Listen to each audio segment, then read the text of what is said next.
The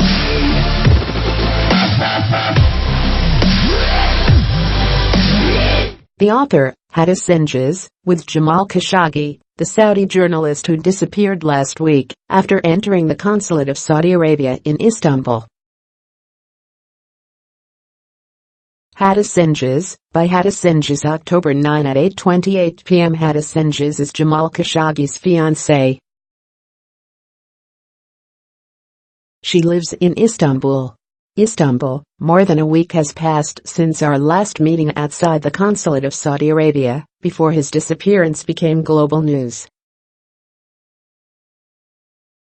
We were in the middle of making wedding plans, life plans.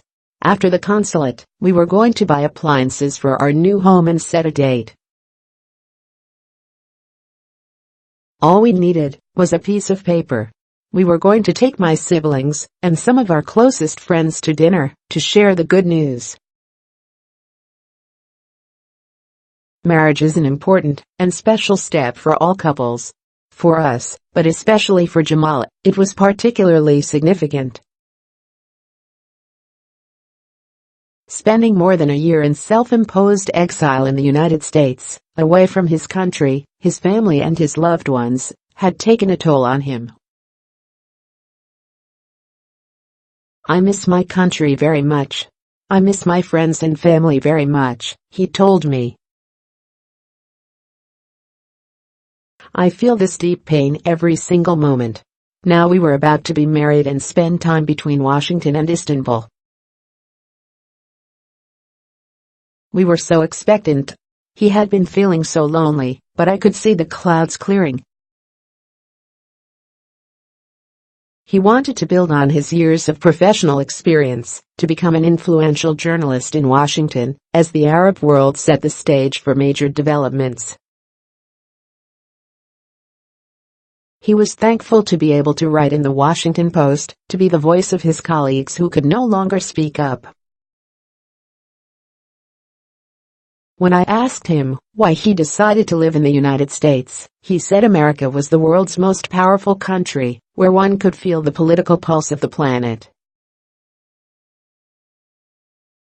Jamal had applied for U.S. citizenship, and his reason to visit to Turkey was our intended marriage.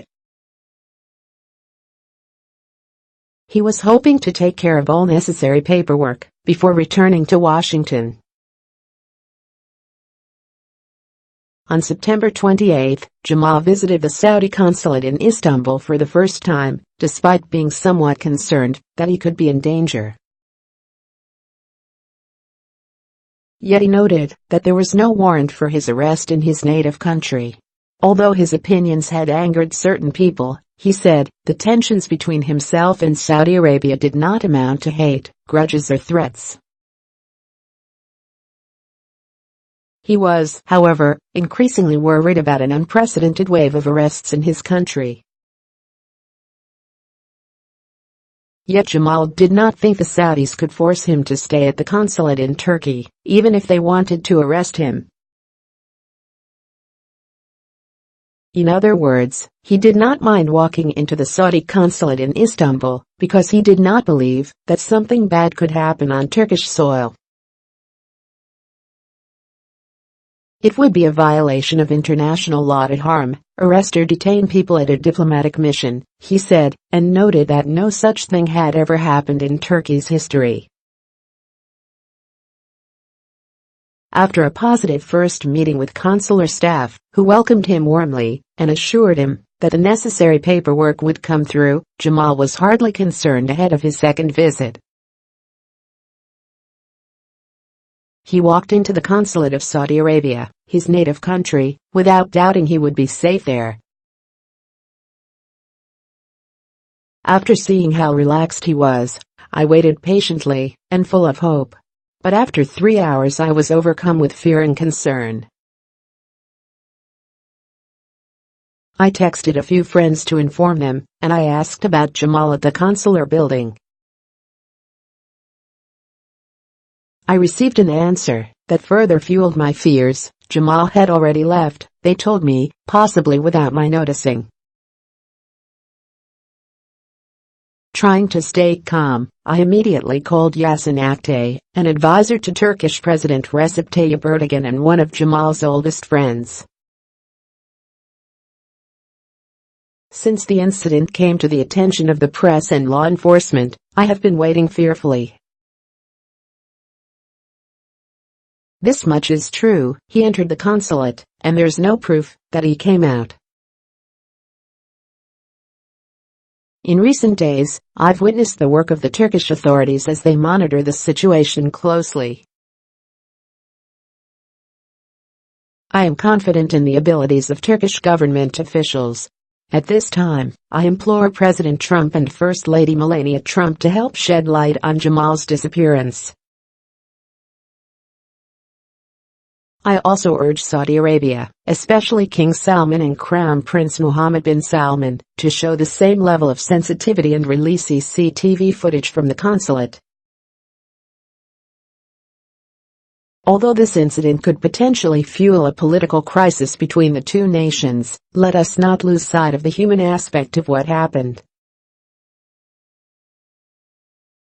Jamal is a valuable person, an exemplary thinker and a courageous man who has been fighting for his principles. I don't know how I can keep living if he was abducted or killed in Turkey. Although my hope slowly fades away each passing day, I remain confident that Jamal is still alive. Perhaps I'm simply trying to hide from the thought that I have lost a great man whose love I had earned. As an individual who believes that life and death are in the hands of God, I pray to God alone for Jamal's safe return. Read more. The Post's view: we need answers on Jamal Khashoggi's disappearance. David Ignatius: Jamal Khashoggi chose to tell the truth. It's part of the reason he's beloved. Tom Tolles: the world must not look away from the assault on free expression. Erdogan demands that Saudis prove missing journalist left their consulate alive. Read Jamal Khashoggi's columns for the Washington Post. Manal al-Sharif: Jamal Khashoggi's disappearance spreads fear worldwide, but we won't be silenced.